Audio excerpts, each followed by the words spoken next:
To say that a warmer Earth is both natural and, on the whole, beneficial to life is not to suggest that a sudden return to that condition would not be catastrophic for mankind and indeed for many species. It probably would, though not as bad as a sudden return of the glaciers that have been carving the place up for the past 2.6 million years for reasons no one can really explain. But the idea that if temperature rises even by a couple of degrees, we're going to have floods and deserts and wildfires in the Book of Revelations and a voice howling in the wilderness is clearly wrong.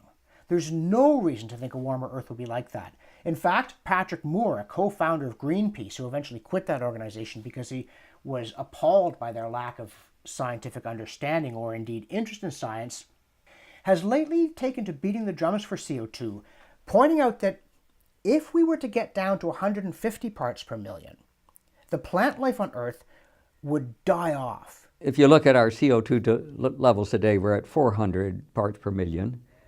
And that's very low compared to historical numbers, which have been 2,000 or 3,000 parts per million.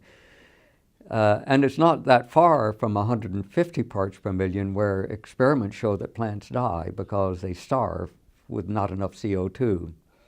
And plants are adapted to much higher levels of CO2. And they're not growing as well today as they would if we could double or quadruple CO2 levels out there. It turns out there are two types of photosynthesis used in plants. There's by far the most common is called the C3 mechanism. And C3 photosynthesis was presumably the first one invented in evolutionary history. And just about all of our agricultural plants use that. All forest trees use it. There's a second type of plant that has evolved quite recently, the last tens of millions of years. It's called C4 plants. And C4 plants are adapted to low CO2 levels. And there are only a few crop plants, but they're important. One of them is American corn, maize, and the other sugar cane, and there are a few others. So they're able to survive with less than 150 parts per million of CO2, but most other plants begin to die off at 150.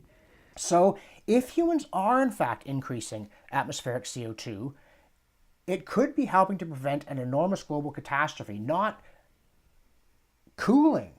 If CO2 does not influence the temperature of the Earth significantly, putting more of it out isn't going to affect the Earth's temperature, but possibly a biological one. But in any case, it's just not true. Carbon dioxide in the atmosphere is not increasing because humans are putting it out. It's increasing because the world is getting warmer anyway.